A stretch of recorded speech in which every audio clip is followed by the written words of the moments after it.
Welcome to Soccer Gaming, where all Soccers can game. If you are not already a part of the community, then hit that red subscribe button to become a part of Soccer Nation.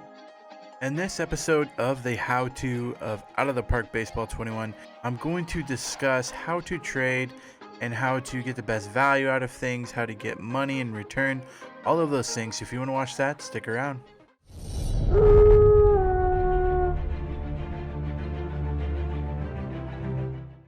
We're going to start out, we're going to be the Tampa Bay Rays. The reason I chose them is because I feel like they have a overabundant amount of players that you could trade and that you can get value from.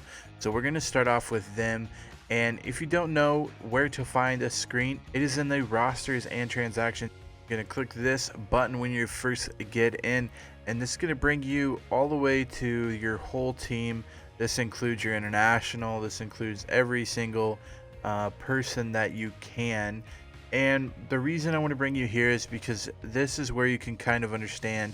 It sets it out how your roster is in general, and it helps you better understand kind of what you're looking at.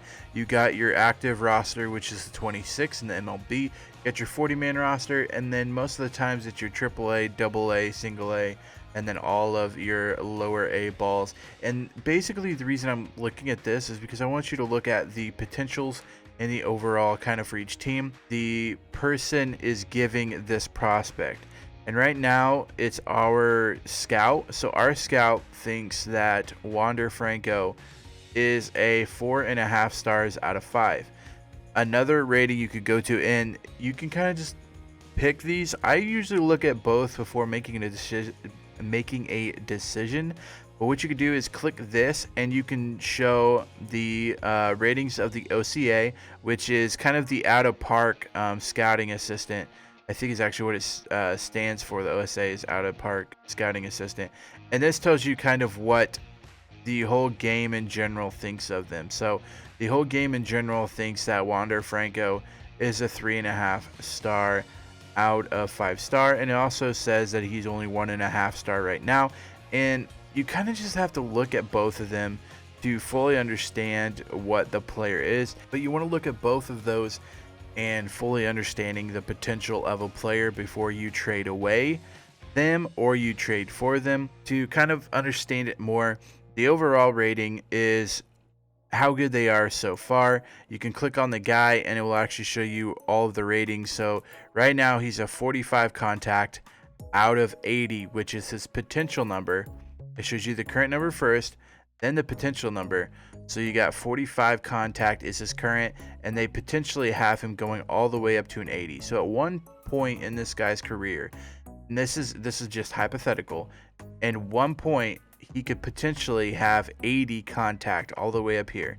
Right here is the scouting accuracy, and this could change if it's average or low. You can go over here to the actions, go down to the request scouting report, and your scout will go ahead and scout him, and it should come back with a better scouting accuracy. So I would look at this before and then send your scout and see what he comes back with, see if it's any different, that type of thing, and then pay attention to potential as well as the overall. That kind of stuff you need to know before going out and deciding whether or not you want the guy on your team, whether or not you want to trade for a guy like this.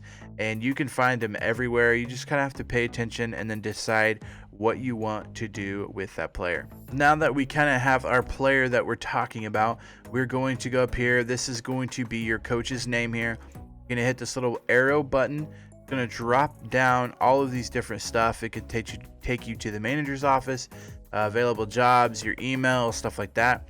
I'm going to go to the GM and manager actions because this is where you are going to be able to set your lineups, your pitching staff, all that stuff. This is also where you can make a trade, and that's exactly what we are going to do in this episode. We're making a trade. The reason I started you out with all of this stuff is because I wanted you to understand what you're looking for in a trade. Yes, it all comes back around to how to trade, and I just want you to know that you need to look at this stuff before making trades. The next thing I'm going to go over in this is going to be the trade status. You can set trades here as in you can add a guy to the trading block, you can tell him that he's untouchable, all of that stuff. You'll be able to see that here. You can also drag and drop over here if you want him to be on the trading block, if you want him to be untouchable, or if you want to be not interested in trades. You could do that there, but you can also, I believe, right click on them, go down to trade options, and then set the status this way. Either you could drag them over, or you can come over here and set them there. Now if you're wanting to fully take a guy and trade him, you know you want to trade him, you have an offer in mind, you can go to the trade options here and you could trade away player, and this will take you to the screen where they want to know who you're trading for. So your guy pops up here in this offered player, and then you go find the player you want and you drag and drop them here. So say you want Robbie Ray, you'll left click, drop them there, and then it will tell you how, like, what the trade summary is. And a lot of this you'll have to kind of play around with, because with salary caps and everything, it kind of tells you about the salary issue. It also tells you how much cash you have available, which is set at the beginning of the season. You have a cash available.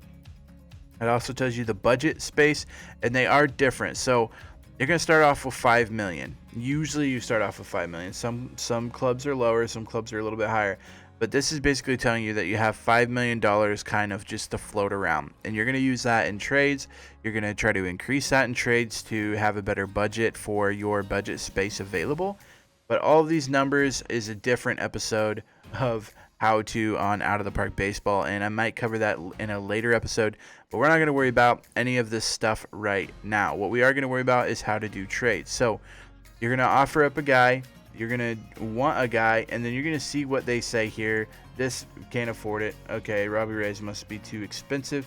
Let's go find someone that's probably not very expensive at all that we can actually make this trade. So pop him up here. It says the initial offer of the Diamondbacks, they agree to propose, and it works for us. And then we listen to our assistant GM and says, sorry boss, this deal does not make sense to me. I'd ask for slightly more, maybe even a prospect. So you can look at that and say, you know what, you're right. You're completely right. We should ask for a prospect. Going to hit this 40-man roster and go to the prospect list. These are all the prospects that the Diamondbacks have. And then you might decide that this guy right here, so you drop him up there. The Diamondbacks want it. Your guy says it's not good at all. You just got to play around with it. And then when you go to accept, you are going to go either to submit offer. If their GM says, you know, submit it and I'll look at it and get back to you, you'll go submit offer. It will be available. Right now it's not available because only complete trade is. And then you'll click this button. It will complete the trade for both sides, and it will go from there, and your rosters will be all updated and reset. If you do submit an offer, they will come back in a couple days and say whether or not they want to. You'll find that in your mail. You'll go to the mail here and you'll say the Diamondbacks have accepted the offer, and then you'll click on the button and click accept to have the offer go through. You have, I think, 10 days to actually accept the offer, so make sure you do that. If you send someone an offer and they accept, you have to click on the respond to message and accept. Keep that in mind when submitting a trade. So going back to kind of this screen here, this is where you're going to set everything. You can also, what I like to do is go to trade options and then shop player around. So clicking this, you're going to drop, this player is going to be right here, and you get 3 a day, I think. Oh, you get 5 attempts a day. So, and what this is going to do is it's going to basically put this guy on a trading block, and you're going to go to shop now. And what that's going to do is send this prospect to all of the clubs and say, hey, is there anybody you'd like to give up for this guy? This guy is basically on a trading block. What do you want for him? Now, you can set this up however you want. You can select just certain players. You can select batters, anything like this. You can also set up, you can ask for prospects, regulars, or veterans. The veterans are going to be the guys that are like 29 and older, but that are, I would say, in the last couple of years of their career. You go regulars, who are kind of just the people that play everyday baseball, the MLB guys, like, I mean, that, you know, say the guy's 26, he's not a veteran, He's a regular player.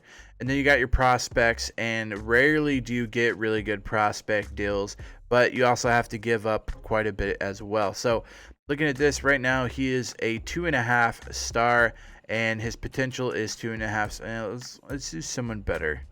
Who's better? Let's see. Let's use Charlie Morton. So Charlie Morton is what I would call a veteran. He is a 4-star overall, and he's already reached the max potential that they think he will reach. And we're going to go ahead and shop him now.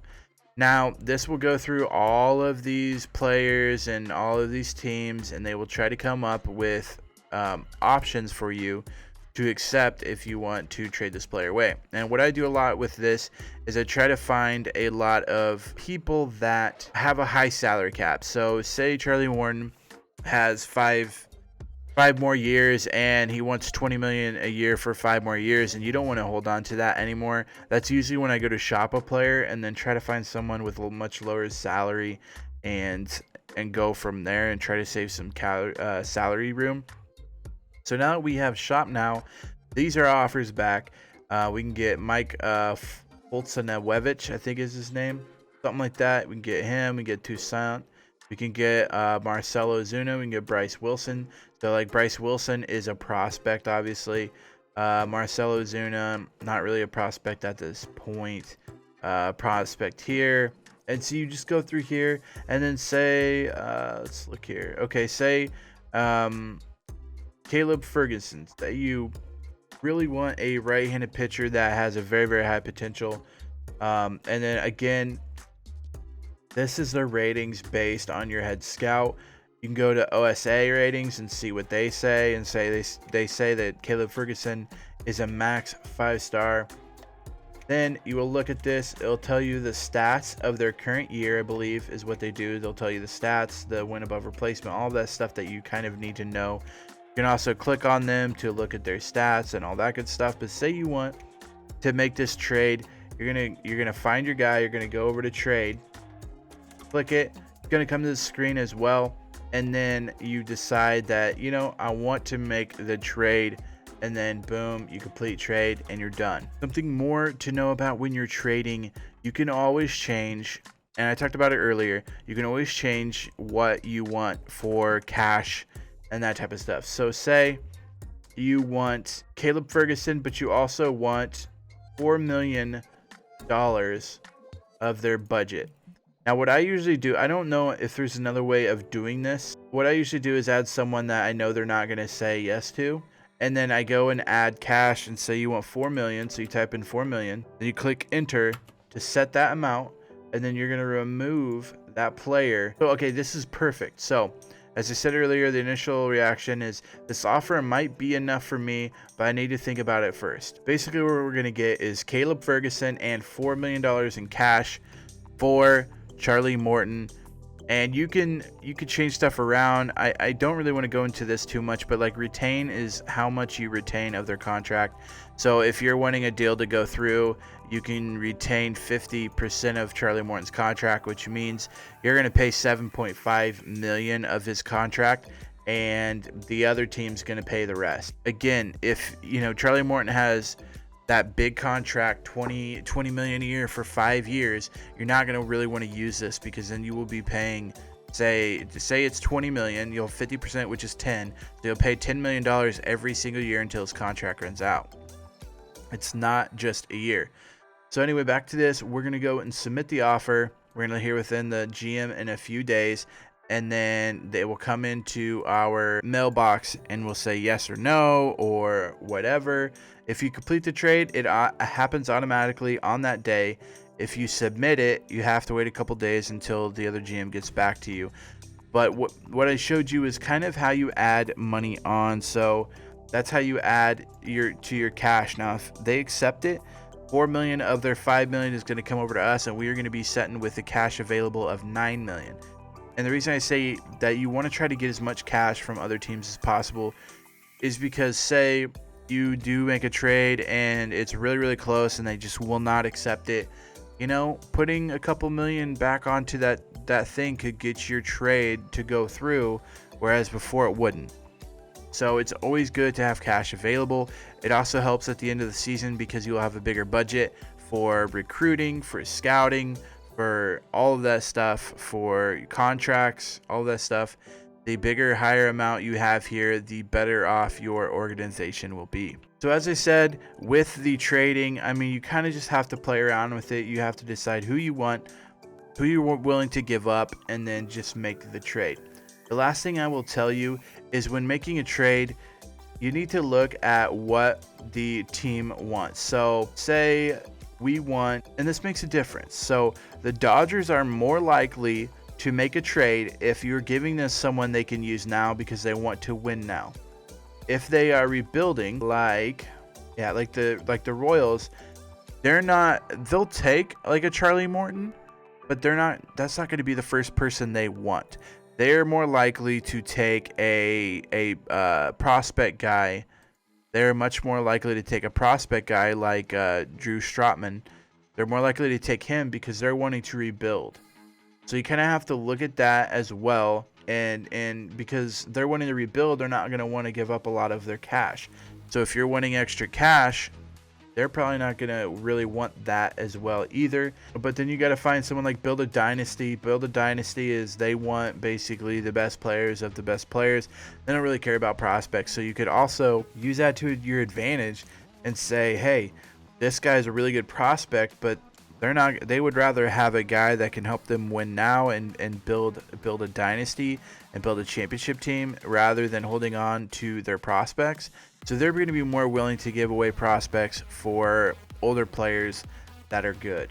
So keep that in mind. All of these are different. You kind of just got to play around with them. Some of them don't have it. And that basically I think it means that they're kind of in between rebuilding and trying to win a title. They're kind of in the middle and they can kind of change and go. These do change throughout the year. I know that sometimes, like if a team was wanting to win now and they're not doing very good, they will fall back into the rebuilding aspect, and then we'll kind of start taking some of their bigger players and shipping them off for prospects to other teams.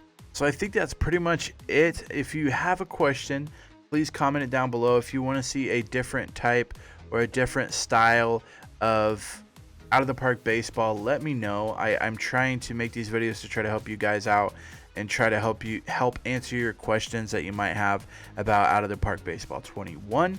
Comment down below. Let me know what you would like to see. If you do want to see just a video about free agents and how you get money and stuff like that, comment that down below. If you want to know how to make trades for prospects and not give up any money, let me know. Just let me comment down below and let me know what you guys want to see, what you guys want to learn about Out of the Park Baseball 21, and I will try to make a list of them and try to make those videos for you guys to help you best answer the questions you guys have. That's going to do it for this episode. If you liked it, give it a big thumbs up. Also, feel free to hit that red subscribe button to help support me getting close to 700 followers. Going to be excited once we get to the 700 mark. Also, make sure you comment down below and let me know what else from Out of the Park Baseball you guys would like to watch, and hopefully I can make a few more episodes that would benefit you guys as well. Till next time, Slacker out.